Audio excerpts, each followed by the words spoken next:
ಎಲ್ರು ಹೊಸದಾಗಿ ಟ್ರೇಡಿಂಗ್ ಶುರು ಮಾಡುವಾಗ ಫುಲ್ ಎಕ್ಸೈಟೆಡ್ ಅಲ್ಲಿ ಬರ್ತಾರೆ. ಸೊ ಫುಲ್ ಮಾರ್ಕೆಟ್ ಪೊಟೆನ್ಶಿಯಲ್ ನೋಡಿ ಮತ್ತೆ ಎಷ್ಟು ಪ್ರಾಫಿಟ್ ಪೊಟೆನ್ಶಿಯಲ್ ಇದೆ ಅಂತ ಬೇರೆಯವ್ರು ಹೇಳಿ ಕೇಳಿಸ್ಕೊಂಡು ಫುಲ್ ಎಕ್ಸೈಟೆಡ್ ಅಲ್ಲಿ ಬರ್ತಾರೆ. ಬಟ್ ಆದ್ರೆ without proper knowledge, proper right knowledge, proper guidance ಇಲ್ಲ ಅಂದ್ರೆ ಹೊಸ ಟ್ರೇಡರ್ಸ್ ಆಗಿ ಬರೋರು ಒಂದು ಕಾಮನ್ ಟ್ರ್ಯಾಪ್ ಅಲ್ಲಿ ಬೀಳ್ತಾರೆ. ಇನ್ಸ್ಟೆಡ್ ಆಫ್ ಪ್ರಾಫಿಟ್ ಬದಲಾಗಿ ಲಾಸಸ್ ಪಡ್ಕೊಳ್ಳೋ ಚಾನ್ಸಸ್ ಇರುತ್ತೆ. ಸೊ ಇವತ್ತಿನ ವಿಡಿಯೋದಲ್ಲಿ ನಾವು ಒಂದು 7 ಮಿಸ್ಟೇಕ್ಸ್, ಕಾಮನ್ ಮಿಸ್ಟೇಕ್ಸ್ ಒಂದು ಹೊಸ ಟ್ರೇಡರ್ಸ್ ಏನ್ ಮಾಡ್ತಾರೆ ಮತ್ತೆ ಅದನ್ನ ಹೆಂಗ್ ಅವಾಯ್ಡ್ ಮಾಡ್ಬೋದು. ಸೊ ಒಂದು ಸಕ್ಸಸ್ಫುಲ್ ಟ್ರೇಡಿಂಗ್ ಹೆಂಗ್ ಮಾಡ್ಬೋದು, ಈ ಮಿಸ್ಟೇಕ್ಸ್ ನೆಲ್ಲ ಅವಾಯ್ಡ್ ಮಾಡಿದ್ರೆ ಹೆಂಗ್ ಸಕ್ಸಸ್ ಆಗುತ್ತೆ ಅನ್ನೋದ್ರ ಬಗ್ಗೆ ನೋಡೋಣ. ಸೊ ಫಸ್ಟ್ ಮಿಸ್ಟೇಕ್ ನನ್ನ ಪ್ರಕಾರ ಇರೋದು ಅಂದ್ರೆ ಲ್ಯಾಕ್ ಆಫ್ ಟ್ರೇಡಿಂಗ್ ಪ್ಲಾನ್. ಅಂದ್ರೆ ಒಂದು ಹೊಸಬ್ರು ಇವಾಗ ಬರೋರು ಮೇಜರ್ ಆಗಿ ಮಾಡೋ ಮಿಸ್ಟೇಕೆ ಈ ಪ್ಲಾನಿಂಗ್ ಇಂದಾನೆ. ಅಂದ್ರೆ ಅವರು ಬರೋವಾಗ ಟ್ರೇಡಿಂಗ್ ಸ್ಟಾರ್ಟ್ ಮಾಡುವಾಗ ಒಂದು ಪ್ರಾಪರ್ ಪ್ಲಾನ್ ಇರಲ್ಲ. ಅಂದ್ರೆ ಅವರು ಟ್ರೇಡಿಂಗ್ ಇಂಟ್ರಾಡೇ ಮಾಡ್ಬೇಕಾ ಇಲ್ಲ ಪೊಸಿಷನಲ್ ಮಾಡ್ಬೇಕಾ, ಯಾವ ಸ್ಟ್ರಾಟಜಿ ಮೇಲೆ ಮಾಡ್ಬೇಕು ಅಂತ ಇವೆಲ್ಲ ಇಲ್ದೆ ಜಸ್ಟ್ ಒಂದು ಇಂಪಲ್ಸಿವ್ ಎಮೋಷನ್ಸ್ ಮೇಲೆ ಟ್ರೇಡ್ ಮಾಡ್ತಾರೆ. ಜಸ್ಟ್ ಬಿಕಾಸ್ ಯಾರೋ ಹೇಳಿದ್ರು. ಫಾರ್ ಎಕ್ಸಾಂಪಲ್ ನನಗ್ ಗೊತ್ತಿರೋರು ಎಷ್ಟೊಂದ್ ಜನ ಅರ್ಲಿಯರ್ ಅಲ್ಲಿ ಸೊ ಸೋಷಿಯಲ್ ಮೀಡಿಯಾದಲ್ಲಿ ಯಾವ್ದೋ ಒಂದು ಸ್ಟಾಕ್ ನ ಸ್ವಲ್ಪ ಹೈಪ್ ಮಾಡಿದ್ದಾರೆ, ಏನೋ ಒಂದು ನ್ಯೂಸ್ ಬಂತು ಅಂದ್ರೆ ಯಾವುದೇ ಒಂದು ರಿಸರ್ಚ್ ಮಾಡದೆ ಡೈರೆಕ್ಟ್ ಆಗಿ ಅದನ್ನ ಹೋಗಿ ಬೈ ಮಾಡ್ಬಿಡೋದು. ಸೊ ಏನು ಅವ್ರಿಗೆ ಅದ್ರ ಬಗ್ಗೆ ಏನು ನಾಲೆಜೇ ಇರಲ್ಲ. ಸೊ ಜಸ್ಟ್ ಡೈರೆಕ್ಟ್ ಆಗಿ ನ್ಯೂಸ್ ಅಲ್ಲಿ ಹೇಳಿದ್ರು, ಸೋಷಿಯಲ್ ಮೀಡಿಯಾದಲ್ಲಿ ಬಂತು ಅನ್ನೋದು ಒಂದೇ ಒಂದು ರೀಸನ್ಗೋಸ್ಕರ ಡೈರೆಕ್ಟ್ ಆಗಿ ಏನು ಥಿಂಕ್ ಮಾಡದೆ ಡೈರೆಕ್ಟ್ ಆಗಿ ಬೈ ಮಾಡ್ಬಿಡ್ತಾರೆ. ಸೊ ಕಡೆಗೆ ಸ್ಟಾಕ್ಸ್ ಏನಾದ್ರು ಮತ್ತೆ ಡಿಪ್ ಆಯ್ತು ಅಂದ್ರೆ ಲಾಸೇ ಆಗುತ್ತೆ. ಸೊ ಅದಕ್ಕೆ ಏನ್ ಹೇಳೋದಂದ್ರೆ ಬಿಫೋರ್ ಟ್ರೇಡ್ ಮಾಡಕ್ ಮುಂಚೆ trade entry point exit point ಗೆ ಸ್ಟ್ರಾಟಜಿ ರೆಡಿ ಇರಬೇಕು. ಸೊ ಯಾರೋ ಹೇಳಿದ್ರು ಇಲ್ಲ ಏನೋ ಒಂದು ಎಮೋಷನ್ಸ್ ಮೇಲೆ ಮಾಡಬಾರ್ದು. ಇವಾಗ ನಾವ್ ಏನೋ ಒಂದು ರೋಡ್ ಟ್ರಿಪ್ ಹೋಗ್ತೀವಿ. ಇವಾಗ ರೋಡ್ ಟ್ರಿಪ್ ಹೋಗ್ತೀವಿ ಅಂದ್ರೆ ಒಂದು ಪ್ಲಾನಿಂಗ್ ಮಾಡಲ್ವಾ, ಮ್ಯಾಪು ಮತ್ತೆ ಆ ಎಲ್ಲಿ ಹೋಗ್ತೀವಿ ಇವೆಲ್ಲಾನು ನಾವು ಪ್ಲಾನಿಂಗ್ ಮಾಡ್ತೀವಲ್ಲ. ಅದೇ ತರಾನೇ ಟ್ರೇಡಿಂಗ್ ಅಲ್ಲೂ ಸಹ ವಿತ್ ಪ್ರಾಪರ್ ಪ್ಲಾನಿಂಗ್ ಮಾಡಿದ್ರೆ ಮಾತ್ರನೇ ಸಕ್ಸಸ್ ನೋಡಕ್ಕೆ ಸಾಧ್ಯ ಇರೋದು. ಸೊ ಪ್ಲಾನಿಂಗ್ ಬಗ್ಗೆ ನೋಡಿದ್ವಿ. ಇವಾಗ ಎರಡನೇ ಮಿಸ್ಟೇಕ್ ಒಂದು ಟ್ರೇಡರ್ ಮಾಡೋದಂದ್ರೆ risking too much of capital. ಇದು ಕಾಮನ್ ಮಿಸ್ಟೇಕ್ ಎಲ್ರು ಮಾಡ್ತಾರೆ, ಹೊಸೊಬ್ರಾಗಿ ಬರೋರಂತೂ ಮಾಡ್ತಾರೆ. ಏನಂದ್ರೆ ಆ ಒಂದೇ ಕ್ಯಾಪಿಟಲ್ ಏನಿದೆ ಎಲ್ಲಾ ಕ್ಯಾಪಿಟಲ್ ತಗೊಂಡೋಗಿ ಒಂದೇ ಟ್ರೇಡ್ ಅಲ್ಲಿ ಹಾಕೋದು. ಸೊ ಏನೋ ಆ ಒಂದು ಸ್ಟಾಕ್ ಬೂಸ್ಟ್ ಆಗ್ಬಿಡತ್ತೆ, ಫುಲ್ ಪ್ರಾಫಿಟ್ ಕೊಡುತ್ತೆ ಅನ್ನೋ ಎಕ್ಸ್ಪೆಕ್ಟೇಷನ್ ಅಲ್ಲಿ ಫುಲ್ ಇನ್ವೆಸ್ಟ್ಮೆಂಟ್ ನ ತಗೊಂಡೋಗಿ ಒಂದು ಸ್ಟಾಕ್ ಹಾಕೋದು. ಸೊ ಅವೇನಾದ್ರೂ ಒಂದು ಸ್ಟಾಕ್ ಒಂದೇ ದಿನದಲ್ಲಿ ಓವರ್ ನೈಟ್ ಅಲ್ಲಿ ಏನಾದ್ರೂ ಫುಲ್ ಏನೋ ರೀಸನ್ ಇಂದ ಫುಲ್ ಡಿಪ್ ಆಯ್ತು ಅಂದ್ರೆ ಅದ್ರಲ್ಲೇ ಅರ್ಧಕ್ಕರ್ಧ ಕ್ಯಾಪಿಟಲ್ ಹೋಗ್ಬಿಡುತ್ತೆ. ಸೊ ಅಲ್ಲೇ ನಿಮ್ ಕಾನ್ಫಿಡೆನ್ಸ್ ಲೆವೆಲ್ ಕಳ್ಕೊಂಡ್ಬಿಡ್ತೀರಾ. ಸೊ ಅದಕ್ಕೆ ಏನ್ ಮಾಡ್ಬೇಕಂದ್ರೆ ಎಲ್ಲಾ ಇವಾಗ 1 lakh 2 lakhs ಕ್ಯಾಪಿಟಲ್ ಇದೆ ಅಂದ್ರೆ ಎಲ್ಲಾ ಕ್ಯಾಪಿಟಲ್ ತಗೊಂಡೋಗಿ ಒಂದೇ ಸ್ಟಾಕ್ ಹಾಕ್ಬಾರ್ದು. ಅದಕ್ಕೆ ಎಲ್ಲಾ ಸಕ್ಸಸ್ಫುಲ್ ಪೀಪಲ್ ಇನ್ವೆಸ್ಟರ್ಸ್ ಎಲ್ಲ ಹೇಳೋದು ಡೈವರ್ಸಿಫೈಡ್ ಯುವರ್ ಇನ್ವೆಸ್ಟ್ಮೆಂಟ್ ಪೋರ್ಟ್ಫೋಲಿಯೋ ಅಂತ ಹೇಳೋದು. ಸೊ ಡೈವರ್ಸಿಫೈ ಮಾಡಿ ಮಲ್ಟಿಪಲ್ ಸ್ಟಾಕ್ಸ್ ಮೇಲೆ ಇನ್ವೆಸ್ಟ್ಮೆಂಟ್ ಮಾಡಬೇಕು. ಒಂದ್ರಲ್ಲೇ ಹಾಕಿದ್ರೆ ರಿಸ್ಕ್ ಜಾಸ್ತಿ ಇರುತ್ತೆ. ಸೊ ಒಂದು ಸ್ಟಾಕ್ ಬರೋ ರಿಸಲ್ಟ್ ಅಲ್ಲೇ ಓವರ್ ಆಲ್ ನಿಮ್ ಕ್ಯಾಪಿಟಲ್ ಕಳ್ಕೊಂಡ್ಬಿಡ್ತೀರಾ. ಸೊ ನೀವು ಮಾರ್ಕೆಟ್ ಅಲ್ಲಿ ಲಾಂಗರ್ ಟೈಮ್ ಇರ್ಬೇಕು ಅಂದ್ರೆ ನಿಮ್ ಕ್ಯಾಪಿಟಲ್ ನ ಪ್ರೊಟೆಕ್ಟ್ ಮಾಡ್ಕೊಂಡಿದ್ರೆ ಮಾತ್ರನೇ ಲಾಂಗರ್ ಟೈಮ್ ಇರಕ್ ಆಗತ್ತೆ. ಸೊ ಅದಕ್ಕೋಸ್ಕರ ನೀವು ಒಂದೇ ಟ್ರೇಡ್ ಅಲ್ಲಿ ಮಾಡೋದನ್ನ ಅವಾಯ್ಡ್ ಮಾಡ್ಬೇಕಾಗತ್ತೆ. ಸೊ ನೆಕ್ಸ್ಟ್ ಮಿಸ್ಟೇಕ್ ನಾನು ಏನು ಹೇಳ್ಬೋದು ಅಂದ್ರೆ stop loss. So not using stop loss. ಅಂದ್ರೆ ಇವಾಗ ಹೊಸೊಬ್ರು ಬರೋರು ಏನಂದ್ರೆ ಸ್ಟಾಪ್ ಲಾಸ್ ಇಡೋದನ್ನ ಏನೋ ಸ್ಟಾಪ್ ಲಾಸ್ ಇಟ್ರೆ ಅವರು ಟ್ರೇಡ್ ಕಳ್ಕೊಂಡ್ಬಿಡ್ತಾರೆ ಅನ್ನೋ ಲೆವೆಲ್ಗೆ ಫೀಲ್ ಮಾಡ್ತಾರೆ. ಅದು ಹಂಗಲ್ಲ. ಸ್ಟಾಪ್ ಲಾಸ್ ಅಂದ್ರೆ ರಿಸ್ಕ್ ನ ಮಿನಿಮೈಸ್ ಮಾಡೋದು. ಸೊ ಸ್ಟಾಕ್ ಹಾಕ್ಬಿಟ್ಟು ಬೈ ಮಾಡ್ಬಿಟ್ಟು ಬರುತ್ತೆ ಬರುತ್ತೆ ಬರುತ್ತೆ ಅಂತ ವೈಟ್ ಮಾಡ್ಕೊಂಡು ಬಟ್ ಅದು ಹೋಗ್ತಾ ಹೋಗ್ತಾ ಡಿಪ್ ಆಗ್ತಾನೆ ಇದೆ, ಕೆಳಗಡೆ ಬೀಳ್ತಾನೆ ಇದೆ, ನೀವೇನು ಆಕ್ಷನ್ಸೇ ತಗೋತಿಲ್ಲ, ರಿಸ್ಕ್ ಮ್ಯಾನೇಜ್ಮೆಂಟೇ ಇಲ್ಲ ಅಂದ್ರೆ ಕ್ಯಾಪಿಟಲ್ ಫುಲ್ ಕಳ್ಕೊಳ್ಳೋ ಚಾನ್ಸಸ್ ಇರುತ್ತೆ ಜಾಸ್ತಿ.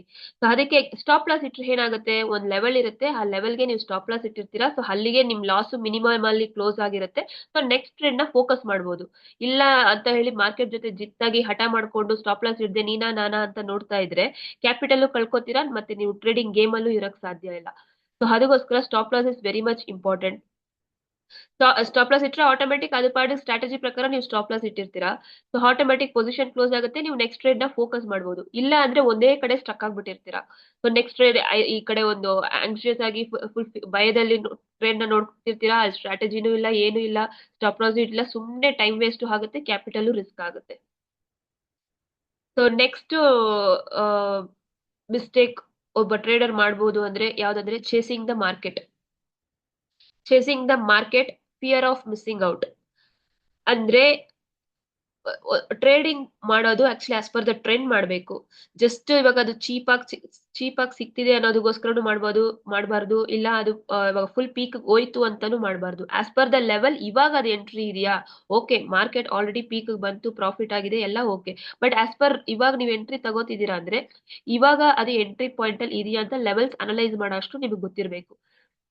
ಸೊ ಇಲ್ಲ ಆಲ್ರೆಡಿ ಇಷ್ಟು ಹೋಗಿದೆಯಲ್ಲ ಇನ್ ಮುಂದೇನು ಹೋಗುತ್ತೆ ಅನ್ನೋ ಅಸಂಪ್ಷನ್ಸ್ ಅಲ್ಲಿ ಮಾಡಬಾರ್ದು. ಸೊ ಏನೋ ಕಳ್ಕೊಂಡ್ಬಿಡ್ತೀವಿ, ಇವಾಗ ನಾವು ಮಾಡಿಲ್ಲ ಅಂದ್ರೆ ಏನೋ ಮಿಸ್ ಆಗ್ಬಿಡುತ್ತೆ, ಇದು ಆಲ್ರೆಡಿ ಇಷ್ಟು ಹೋಗಿದೆಯಲ್ಲ ಇನ್ ಮುಂದೇನು ಹೋಗುತ್ತೆ, ಸೊ ಆ ಫಿಯರ್ ಅಲ್ಲಿ ಸುಮ್ನೆ ಬೈ ಮಾಡಬಾರ್ದು. ಬೈ ಮಾಡಿದಷ್ಟು ಲಾಸ್ ಆಗುತ್ತೆ. ಸೊ ರೈಟ್ ಪಾಯಿಂಟ್ ಗೆ ಎಂಟ್ರಿ ಮಾಡಿ ರೈಟ್ ಪಾಯಿಂಟ್ ಅಲ್ಲಿ ಎಕ್ಸಿಟ್ ಮಾಡ್ಬೇಕು. ಸೊ ಪೀಕ್ ಅಲ್ಲಿ ಬೈ ಮಾಡಿದ್ರು ವೇಸ್ಟ್ ಆಗುತ್ತೆ. ತುಂಬಾ ಫಾಲಿಂಗ್ ಅಲ್ಲಿ ಇರೋವಾಗ್ಲೂ ಚೀಪ್ ಆಗಿ ಸಿಗ್ತಿದೆ ಅಂತಾನು ಬೈ ಮಾಡಬಾರ್ದು. ಸೊ ಅದು ಸಹ ನಿಮ್ಗೆ ಕ್ಯಾಪಿಟಲ್ಗೆ ರಿಸ್ಕ್ ಆಗೋ ಚಾನ್ಸಸ್ ಹೈ ಇರುತ್ತೆ. ಸೊ ನೆಕ್ಸ್ಟ್ ನಾವ್ ಇವಾಗ ಬಂದು ಅನದರ್ ಮೇಜರ್ ಮಿಸ್ಟೇಕ್ ಏನ್ ಮಾಡೋದು ಅಂದ್ರೆ, ಆಲ್ರೆಡಿ ನಾನು ಹೇಳ್ದಂಗೆ not doing enough research. So just ಯಾವ್ದೋ ನ್ಯೂಸ್ ಅಲ್ಲಿ ಹೆಡ್ಲೈನ್ಸ್ ಅಲ್ಲಿ ಬಂತು ಒಂದು ಸ್ಟಾಕ್ ನೇಮು, ಇಲ್ಲ ಸೋಷಿಯಲ್ ಮೀಡಿಯಾದಲ್ಲಿ ಬಂತು, ಇಲ್ಲ ಯಾರೋ ಫ್ರೆಂಡ್ ಹೇಳಿದ್ರು, ಇಲ್ಲ ಯಾವ್ದೋ ಟಿಪ್ಸ್ ಕಂಪನಿಗಳು ಹೇಳಿದ್ರು ಅಂತ ಹೇಳಿ ಟ್ರೇಡ್ ತಗೊಳ್ಳೋದು. ಇದು ತುಂಬಾ ಮೋಸ್ಟ್ ಆಫ್ ದಮ್ ಇದನ್ನೇ ಮಾಡೋದು. ಸೊ ಇದ್ರಲ್ಲೇ ತುಂಬಾ ಜನ ಟ್ರೇಡಿಂಗ್ ಅಲ್ಲಿ ಕಾನ್ಫಿಡೆನ್ಸ್ ಕಳ್ಕೊಳ್ಳೋದು. ಸೊ ರಿಸರ್ಚ್ ಇಲ್ದೆ, ಲೆವೆಲ್ಸ್ ಗೊತ್ತಿಲ್ಲದೆ ನೀವು ಮಾಡಕ್ ಹೋದ್ರೆ, ಬೇರೆಯವ್ರ ಮೇಲೆ ಡಿಪೆಂಡೆಂಟ್ ಅಲ್ಲಿ ನೀವು ಮಾಡಿದ್ರೆ ಲಾಸು ಆಗುತ್ತೆ. ಸೊ ನೀವು ಕಾನ್ಫಿಡೆನ್ಸ್ ಕಳ್ಕೊತೀರಾ. ಪ್ಲಸ್ ಯಾರೋ ಹೇಳಿದ್ರು ಅಂತ ಬೈ ಮಾಡ್ಬಿಟ್ಟಿರ್ತೀರಾ. ಸೊ ನಿಮ್ಗೆ ಎಲ್ಲಿ ಎಕ್ಸಿಟ್ ಮಾಡೋದಂತ ಗೊತ್ತಿಲ್ಲ. ಸೊ ಎಕ್ಸಿಟ್ ಸ್ಟ್ರಾಟಜಿನೇ ನಿಮ್ ಹತ್ರ ಇರಲ್ಲ. ಸೊ ಅವಾಗ ಏನಾಗುತ್ತೆ, ಗ್ಯಾಂಬ್ಲಿಂಗ್ ತರ ಆಗ್ಬಿಡುತ್ತೆ. ಗ್ಯಾಂಬ್ಲಿಂಗ್ ತರ ಆಗ್ಬಾರ್ದು ಅಂದ್ರೆ ಪ್ರಾಪರ್ ಸ್ಟ್ರಾಟಜಿಯಲ್ಲಿ right entry and right exit ನಿಮಗೆ ಗೊತ್ತಿದ್ರೇನೆ ಅದು ಪ್ರಾಪರ್ ಟ್ರೇಡಿಂಗ್. ಇಲ್ಲ ಅಂದ್ರೆ ಗ್ಯಾಂಬ್ಲಿಂಗ್ ತರ ಆಗ್ಬಿಡುತ್ತೆ. ಇವಾಗ ನೀವು ಒಂದು ಮನೆ ತಗೋಬೇಕು ಅಂದ್ರೇನೆ, ಮನೆ ತಗೊಳಕ್ ಮುಂಚೆ ಎಲ್ಲ ಇನ್ಸ್ಪೆಕ್ಟ್ ಮಾಡ್ತೀರಾ, ಡಾಕ್ಯುಮೆಂಟ್ಸ್ ನೋಡ್ತೀರಾ, ಎಲ್ಲ ವೆರಿಫೈ ಮಾಡ್ತೀರಾ ಅಲ್ವಾ. ಸೊ ಅದೇ ಸಿಸ್ಟಮೇ ಟ್ರೇಡಿಂಗು ಸಹ. ಟ್ರೇಡಿಂಗ್ ಮಾಡಕ್ ಮುಂಚೆ ಎಲ್ಲ ರಿಸರ್ಚ್ ಅನಲೈಸಿಸ್ ಮಾಡ್ಬೇಕಾಗತ್ತೆ. ಇಲ್ಲ ಅಂದ್ರೆ ನೀವು ಟ್ರೇಡಿಂಗ್ ಗೇಮ್ ಅಲ್ಲಿ ತುಂಬಾ ದಿನ ಉಳ್ಕೊಳಕ್ ಆಗಲ್ಲ. ಸೊ ನೆಕ್ಸ್ಟ್ ಮಿಸ್ಟೇಕ್ಸ್ ನಾನು ಏನ್ ಹೇಳ್ಬೋದಂದ್ರೆ, trading over trading. Over trading ಅಂದ್ರೆ ಇವಾಗ ಆಕ್ಚುಲಿ ಅದೇನಂದ್ರೆ ಇವಾಗ 1 or 2 ಟ್ರೇಡ್ಸ್ ಅಲ್ಲೇ ಬರೋ ರಿಸಲ್ಟ್ ನ 10-15 ಟ್ರೇಡ್ ಮಾಡಿ, ಆದ್ರೆ 10-15 ಟ್ರೇಡ್ ಕ್ವಾಂಟಿಟಿ ಮಾಡಿದ್ರೆ ಟ್ರೇಡ್ ಪ್ರಾಫಿಟ್ ಆಗ್ಬಿಡುತ್ತೆ ಅಂತ ಅಲ್ಲ. It's all about quality. Correct ಆಗಿ ಅಕ್ಯುರಸಿ ಲೆವೆಲ್ ಮೇಂಟೈನ್ ಮಾಡ್ಕೊಂಡು ಲೆವೆಲ್ಸ್ ಎಲ್ಲ ಗೊತ್ತಿದ್ರೆ 2-3 trades is enough. But over trade ಮಾಡಿದ್ರೇನೆ ತುಂಬಾ ಟ್ರೇಡ್ಸ್ ಒಂದಿನಕ್ಕೆ 10-15 ಟ್ರೇಡ್ ಮಾಡಿದ್ರೆ ಪ್ರಾಫಿಟ್ ಅಚೀವ್ ಮಾಡ್ಬಿಡಕ್ ಆಗುತ್ತೆ ಅಂತ ಕೆಲವರು ಅಸಂಪ್ಷನ್ಸ್ ಅಲ್ಲಿ ಇರ್ತಾರೆ. ಅಲ್ಲಿ ನಿಮ್ಗೆ ಆಕ್ಚುಲಿ ಟ್ರಾನ್ಸಾಕ್ಷನ್ ಕಾಸ್ಟ್, ಬ್ರೋಕರೇಜು ಅದ್ರಲ್ಲೇ ನಿಮ್ ಏನ್ ಪ್ರಾಫಿಟ್ ಮಾಡಿರ್ತೀರ ಅದು ಅಲ್ಲಿಗಲ್ಲೇ ಹೋಗ್ಬಿಡುತ್ತೆ.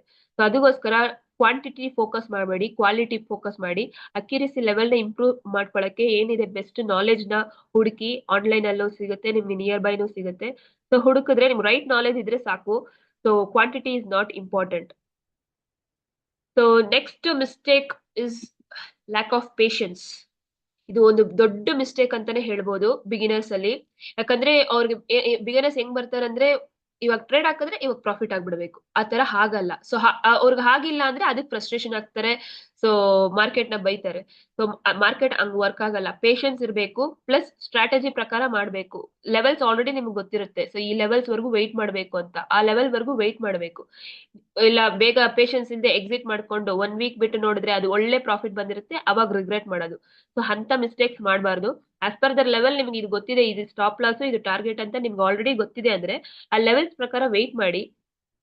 ಹಂಗಿಲ್ಲ ಅಂದ್ರೆ ನಿಮ್ ಮಿಸ್ ಮಾಡ್ಕೊಳ್ಳೋ ಚಾನ್ಸಸ್ ಜಾಸ್ತಿ ಇರುತ್ತೆ. So just follow the strategy. ಏನ್ ಸ್ಟ್ರಾಟಜಿ ನೀವು ಬಿಲ್ಡ್ ಮಾಡಿದೀರಾ ಆ ಸ್ಟ್ರಾಟಜಿನ ಫಾಲೋ ಮಾಡಿದ್ರೆ ಸಾಕು. ಸೊ ಆಸ್ ಅ ಕನ್ಕ್ಲೂಷನ್, ಇವಿಷ್ಟು ಪಾಯಿಂಟ್ಸ್ 7 ಪಾಯಿಂಟ್ಸ್ ನನಗೆ ಆಕ್ಚುಲಿ ಟ್ರೇಡರ್ಸ್ ಮಿಸ್ಟೇಕ್ಸ್ ಮಾಡ್ತಾರೆ ಅಂತ ನನಗೆ ಅನಿಸಿರೋ ನನ್ನ ಒಪಿನಿಯನ್ ಇದೆ ಆಕ್ಚುಲಿ. ಸೊ ಇದ್ರಲ್ಲಿ ನೀವ್ ಯಾವ ಮಿಸ್ಟೇಕ್ಸ್ ನ ಮಾಡಿದೀರಾ, ಮಾಡ್ತಿದ್ದೀರಾ ಅಂತ ಹೇಳಿ ಕಮೆಂಟ್ಸ್ ಅಲ್ಲಿ ನನ್ಗೆ ತಿಳಿಸ್ಕೊಡಿ. ಸೊ ಅದನ್ನ ಓವರ್ಕಮ್ ಮಾಡೋದಕ್ಕೆ ನೀವೇನ್ ಮಾಡಿದ್ರಿ ಅಂತಾನು ತಿಳಿಸ್ಬೋದು. ಸೊ ಬೇರೆ ಟ್ರೇಡರ್ಸ್ ಅದು ಹೆಲ್ಪ್ ಆಗುತ್ತೆ. ಸೊ ಈ ವಿಡಿಯೋ ನಿಮ್ಗೆ ಹೆಲ್ಪ್ ಆದ್ರೆ ನನ್ನ ಚಾನೆಲ್ ನ ಲೈಕ್ ಮಾಡಿ, ಸಬ್ಸ್ಕ್ರೈಬ್ ಮಾಡಿ, ವಿಡಿಯೋನ ಲೈಕ್ ಮಾಡಿ. ನಿಮ್ಗೆ ನೆಕ್ಸ್ಟ್ ಏನೋ ಬೇರೆ ಟಾಪಿಕ್ ಬೇಕು ಅಂದ್ರೆ ಕಮೆಂಟ್ ಮಾಡಿ. Thank you. Let's trade smarter, not harder. Thank you. Next ವಿಡಿಯೋದಲ್ಲಿ ನೋಡೋಣ.